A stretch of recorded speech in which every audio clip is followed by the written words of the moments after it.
Mohandas Karamchand Gandhi, a man that needs no introduction, a man who we know as the face of non-violence all across the world.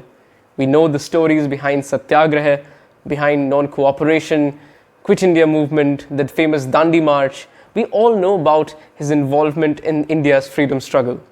We also have heard stories about the young brash barrister who sought to ply his trade in colonial South Africa and then who ended up on this long, arduous journey of achieving freedom for his country through the principles of non-violence. Let me introduce to you a fallible yet equally marvelous man who gave such lofty ideals to millions of Indians and indeed a lot of people throughout the world, who experimented with truth and then who gave the world a taste of the seamless power of this virtue.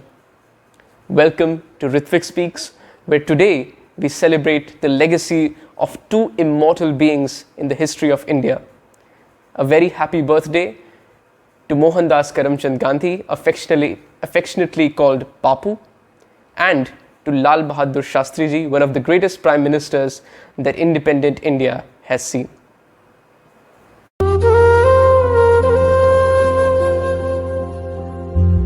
All our lives we remain in the pursuit of perfection. We always struggle to achieve those lofty ideals that we grow up idolizing some of those who have achieved that perfection. But Gandhiji and his now world famous ideals were not the result of some perfect puzzle game. He was not born with those ideals. They were not instilled inside him at an early age. He made countless mistakes. He was a perfectly normal human being, just like all of us. But more importantly, and what made him stand out from everyone else, why he became the example for the world, was because he learned from those mistakes. And that is the key takeaway that I had when I read his autobiography, My Experiments with Truth. And I suggest every viewer to read this as well. You know, it is one of those life-changing experiences you can have. It is one of the most well-written autobiographies that I've ever come across.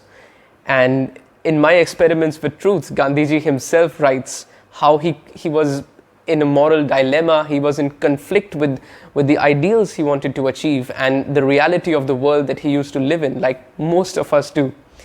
We all know him as a deeply religious human being, as a pious soul, but at one point in life, he was struggling with his faith in a higher power. He was a wannabe atheist.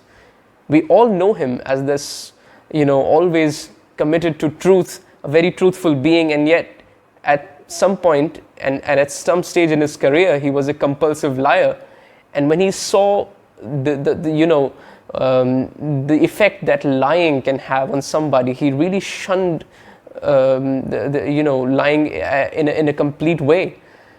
And yet that made him struggle in his professional life. By his own admission, Gandhi was a miserable barrister, and yet he saw that to him, being a better person than a better lawyer was more important. We all know him as someone who made vegetarianism world famous, and yet he at one point he experimented with eating meat, as was the prevalent idea at that time, that when the colonial English can rule over the majority of Indians, certainly they must be deriving that from eating meat, which made them so special.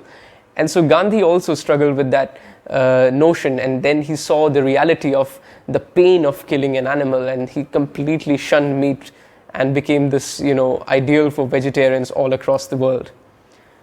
So the point I want to strike towards is that it is only after these failures or experiments with the virtues of truth, peace, and non-violence that the formula that we see of Satyagraha, the principle of Ahimsa that gave birth to more freedom movements, more anti-apartheid, anti-color movements in South Africa, was born out of these experiments.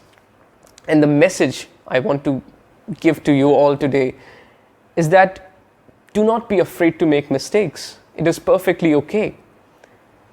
Embrace your shortcomings.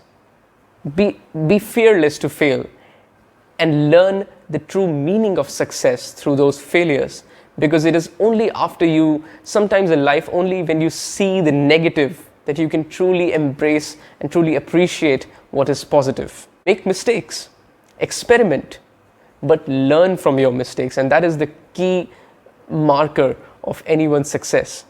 And let the skyscraper of your success be built on the foundation stone of your past failures. With that thought, we conclude today's episode of Ritvik Speaks. We'll be back soon with another creative video with more inspirational content. Till then, I wish you the best of luck and the pink of your health.